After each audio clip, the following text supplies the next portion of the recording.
ಮಾಧ್ಯಮ ಮಿತ್ರರಿಗೆ, ಈ ಒಂದು ಪತ್ರಿಕಾಗೋಷ್ಠಿಗೆ ಬಂದಿರತಕ್ಕಂಥ ಮಾಧ್ಯಮ ಮಿತ್ರರಿಗೆ ನಮ್ಮೆಲ್ಲರ ಪರವಾಗಿ ಅವರಿಗೆ ಕೃತಜ್ಞತೆ. ಇವತ್ತಿನ ಪತ್ರಿಕಾಗೋಷ್ಠಿ ಏನಪ್ಪ ಅಂದರೆ, ಏನು ಸ್ವಾಭಿಮಾನಿಗಳ ಒಂದು ಕಾಲ್ನಡಿಗೆ ಜಾಥಾ ಬೀದರ್ನಿಂದ ಬೆಂಗಳೂರು ಫ್ರೀಡಂ ಪಾರ್ಕ್ವರೆಗೂ 1035 ಕಿಲೋಮೀಟರ್ಗಳ ಒಂದು ಕಾಲ್ನಡಿಗೆ ಜಾಥಾ ಏನು ನಾವು ಮಾರ್ಚ್ 6ನೇ ತಾರೀಕು 2025ರಂದು ನಾವು ಚಾಲನೆ ಮಾಡಿದ್ವಿ ಬೀದರಲ್ಲಿ. ಇವತ್ತಿಗೆ 41 ದಿನ ಒಂದು ಕಾಲ್ನಡಿಗೆ ಜಾಥಾ. ಇವತ್ತು ನಾವು ನೆಲಮಂಗಲ ಒಂದು ತಾಲೂಕಿಗೆ ನಾವು ತಲುಪಿದ್ದೀವಿ.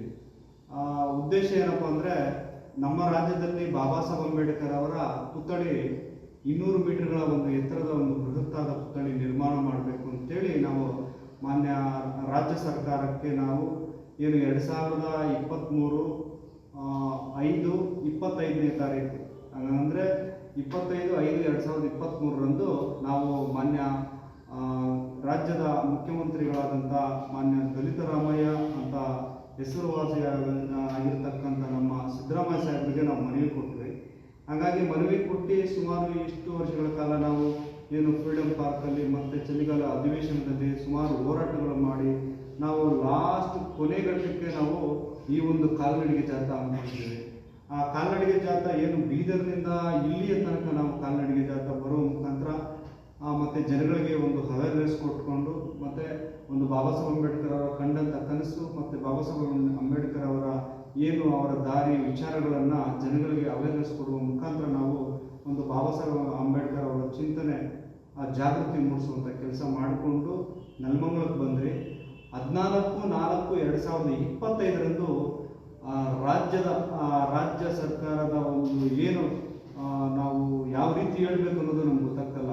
ಮಾನ್ಯ ಮುಖ್ಯಮಂತ್ರಿಗಳು ಈ ಒಂದು ಮನವಿಗೆ ಸ್ಪಂದಿಸಿ, ಒಂದು ಸಣ್ಣ ಸಂಘಟನೆ ಆದರೂ ಕೂಡ ಆ ಮನವಿಗೆ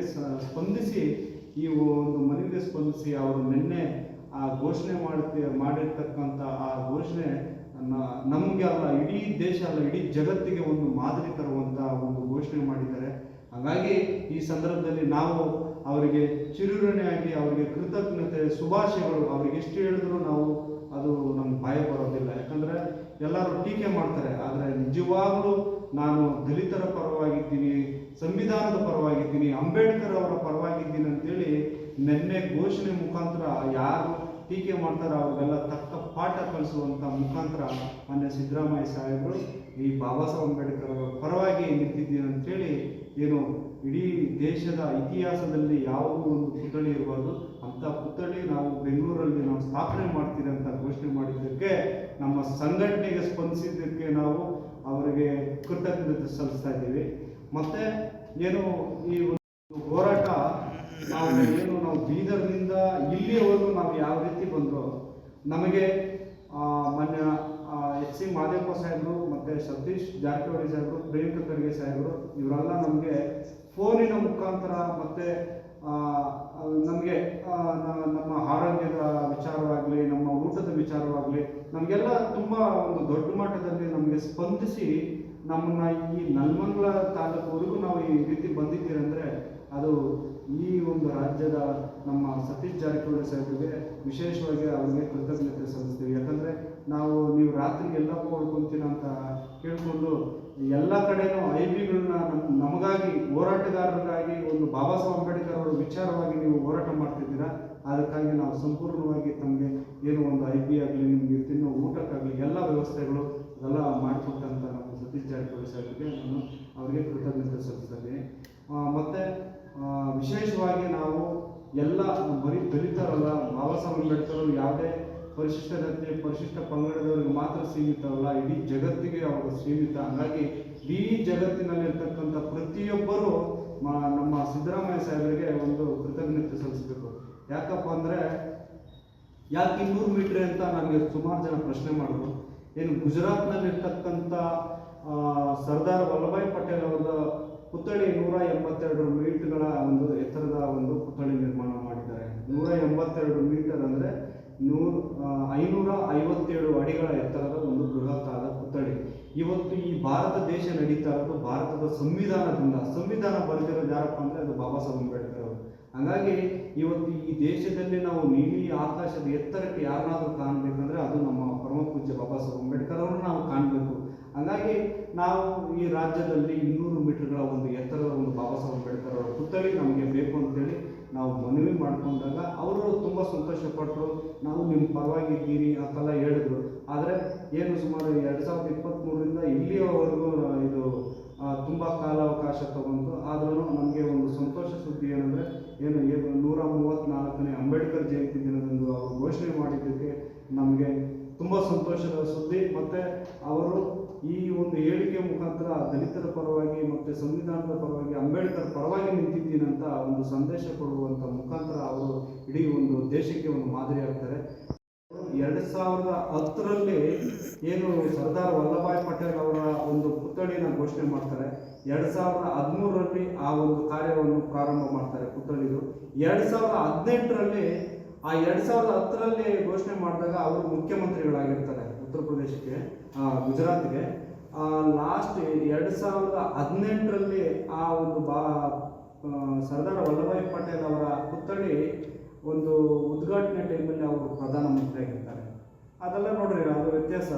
ಅದೇ ವಿಚಾರವಾಗಿ ಇವತ್ತಿಗೆ ಏನು ನಮ್ಮ ಸಿದ್ದರಾಮಯ್ಯ ಸಾಹೇಬರು ಇವತ್ತು 14/4/2025 ಏನು ಘೋಷಣೆ ಮಾಡಿದಾರಲ್ಲ, ನೆಕ್ಸ್ಟು ಇನ್ನೊಂದು ಈ ಒಂದು ಉದ್ಘಾಟನೆ ಟೈಮಲ್ಲಿ ಅವರು ಪ್ರಧಾನಮಂತ್ರಿಗಳು ಆಗೇ ಆಗ್ತಾರೆ ಅಂತ ಈ ಸಂದರ್ಭದಲ್ಲಿ ನಾನು ಹೇಳಲಿಕ್ಕೆ ಇಷ್ಟಪಡ್ತೇನೆ. ಯಾಕಂದರೆ ಇವತ್ತು ಈ ದೇಶ ನಡೀತಾ ಇರೋದು ಬಾಬಾ ಸಾಹೇಬ್ ಅಂಬೇಡ್ಕರ್ ಅವರ ಕೊಟ್ಟಂಥ ಸಂವಿಧಾನದಿಂದ. ಹಾಗಾಗಿ ಅದನ್ನು ಅವರು ದೊಡ್ಡ ಮಟ್ಟಕ್ಕೆ ಕಾಣಬೇಕು. ತಮ್ಮೆಲ್ಲರೂ ನಾವು ಕೊಟ್ಟಿರುವಂಥ ಮನವಿಗೆ ಸ್ಪಂದಿಸ್ತಾರಲ್ಲ, ಅದು ದೊಡ್ಡ ವಿಚಾರ. ಹಾಗಾಗಿ ನಮ್ಮ ಸಂಘಟನೆ ವತಿಯಿಂದ ಅವರಿಗೆ ನಾವು ತುಂಬ ಹೃದಯ ಕೃತಜ್ಞತೆಗಳು. ಮತ್ತು ನಮ್ಮದು ಎರಡನೇ ಬೇಡಿಕೆ ಏನಪ್ಪ ಅಂದರೆ IAS IPS KS ತರಬೇತಿ ಕೇಂದ್ರಗಳು ಎಲ್ಲ ಜಿಲ್ಲೆಗಳಲ್ಲಿ ಉಚಿತವಾಗಿ ತರಬೇತಿ ಕೇಂದ್ರಗಳು ಸ್ಥಾಪನೆ ಆಗಬೇಕು ಅನ್ನೋದು ನಮ್ಮ ಎರಡನೇ ಬೇಡಿಕೆ. ಅದು ಬಂದು ಪರಿಶಿಷ್ಟ ಜಾತಿ ಪರಿಶಿಷ್ಟ ವರ್ಗದವರಿಗೆ ಮಾತ್ರ ಅಲ್ಲ, ಎಲ್ಲ ಜಾತಿಯ ಬಡವರಿಗೆ ಎಲ್ಲ ಉಚಿತವಾಗಿ, ಯಾಕಂದರೆ ವಿದ್ಯೆಯನ್ನು ಉಚಿತವಾಗಿ ಕೊಡಬೇಕು ಅನ್ನೋದು ಬಾಬಾ ಸಾಹೇಬ್ ಅಂಬೇಡ್ಕರ್ ಕಂಡಂಥ ಕನಸು. ಅದು ಎಲ್ಲ ಜಾತಿ ಬಡವರಿಗೆ ಉಚಿತವಾಗಿ IAS IPS KS ತರಬೇತಿ ಕೇಂದ್ರ ಉಚಿತವಾಗಿ ತೆರೀಬೇಕು ಅನ್ನೋದು ಎರಡನೇ ಬೇಡಿಕೆ. ಮೂರನೇ ಬೇಡಿಕೆ ಏನಂದರೆ ನಮ್ಮ ವಿಶೇಷವಾಗಿ ಪರಿಶಿಷ್ಟ ಜಾತಿ ಪರಿಶಿಷ್ಟ ಪಂಗಡದವರಿಗೆ ಸ್ಮಶಾನ ಭೂಮಿ ಇರೋದಿಲ್ಲ, ರುದ್ರಭೂಮಿ ಇರೋದಿಲ್ಲ. ಯಾಕಂದರೆ ಲಾಸ್ಟ್ ನಾವು ಕೊನೆಯ ಘಟ್ಟದಲ್ಲಿ ನಾವು ಮಲಗುವ ಜಾಗ ಯಾವುದಂದರೆ ಅದು ನಮ್ಮ ರುದ್ರಭೂಮಿ. ಹಾಗಾಗಿ ಆ ಜಾಗ ಕೂಡ ಇರೋದಿಲ್ಲ. ಪ್ರತಿ ಗ್ರಾಮಗಳಿಗೂ ಪರಿಶಿಷ್ಟ ಜಾತಿ ಪರಿಶಿಷ್ಟ ಪಂಗಡದವರಿಗೆ 2 ಎಕರೆ ಜಮೀನನ್ನು ಕಾಯ್ದಿರಿಸಬೇಕು, ವಿಶೇಷವಾಗಿ 2 ಎಕರೆ ಜಮೀನನ್ನು ಕಾಯ್ದಿರಿಸಬೇಕು ಅನ್ನೋದು ನಮ್ಮ ಮೂರನೇ ಬೇಡಿಕೆ. ನಾಲ್ಕನೇ ಬೇಡಿಕೆ, ಕರ್ನಾಟಕ ರಾಜ್ಯದಲ್ಲಿ ನಾವು ಇಲ್ಲಿದ್ದೀರಿ, ಆದರೆ ಕರ್ನಾಟಕ ರಾಜ್ಯದಲ್ಲಿ ಕರ್ನಾಟಕ ಸರ್ಕಾರದ ಲಾಂಛನದಲ್ಲೇ ಸತ್ಯಮೇವ ಜಯತೆ ಎಂಬ ಸಂಸ್ಕೃತ ಭಾಷಾ ಆದರೂ ಲಿಪಿಗಳು ಹಿಂದಿ ವಾಕ್ಯದಲ್ಲಿರುತ್ತೆ. ಅದನ್ನು ಕನ್ನಡ ಪದಕ್ಕೆ ಅನುಮೋದನೆ ಮಾಡಬೇಕು ಅಂತೇಳಿ ಇಷ್ಟೂ ಒಂದು ಬೇಡಿಕೆ ಇಟ್ಕೊಂಡು ಇವತ್ತು ನಾವು ಸುದೀರ್ಘವಾಗಿ 41ನೇ ದಿನಕ್ಕೆ ಇವತ್ತು ಕಾಲಿಟ್ಟಿದ್ದೀವಿ. ಹಾಗಾಗಿ ನಮ್ಮ ಆರೋಗ್ಯ ಸಮಸ್ಯೆ ತುಂಬ ಅನಾಹುತಗಳು ಆದ್ರೂ ಈ ಹೋರಾಟವನ್ನು ನಾವು ಕೈ ಬಿಟ್ಟಿಲ್ಲ. ಹಾಗಾಗಿ ನಾವೇನು 40ನೇ ದಿನಕ್ಕೆ ನಮಗೆ ಒಂದು ಸಂತೋಷ ಸುದ್ದಿ ಏನಂದರೆ ನಮ್ಮ ಮಾನ್ಯ ಮುಖ್ಯಮಂತ್ರಿಗಳಾದಂಥ ಸಿದ್ದರಾಮಯ್ಯ ಸಾಹೇಬರು ಒಂದು ಅದು ನಮ್ಮ ಮಾತುಗಳು ಬರ್ತಾರೆ. ಯಾಕಂದರೆ ಅವರು ದಲಿತರ ಪರವಾಗಿ ಸಂವಿಧಾನದ ಪರವಾಗಿ ಮತ್ತೆ ಯಾಕೆ ಹೇಳ್ತಾ ಇದ್ದೀನಿ ಅಂದರೆ ಈ ಮಾಧ್ಯಮದ ಮುಖಾಂತರ ನಾವು ಸಿದ್ದರಾಮಯ್ಯ ಸಾಹೇಬರಿಗೆ ಈ ಮಾಧ್ಯಮದ ಮುಖಾಂತರ ಅವರಿಗೆ ನಾವು ಕೃತಜ್ಞತೆ ಮತ್ತು ತುಂಬ ಹೃದಯದ ಧನ್ಯವಾದಗಳು. ಯಾಕಂದರೆ ಈ ಒಂದು 41 ದಿನಗಳ ಕಾಲ್ನಡಿಗೆ ಜಾಥಾ ಸುಡುವ ಬಿಸಿಲಿನಲ್ಲಿ ನಾವು ನಡ್ಕೊಂಡು ಬಂದಿದ್ದೀರಿ ಅಂದರೆ ಅದೊಂದು ದೊಡ್ಡ ಒಂದು ಇತಿಹಾಸ.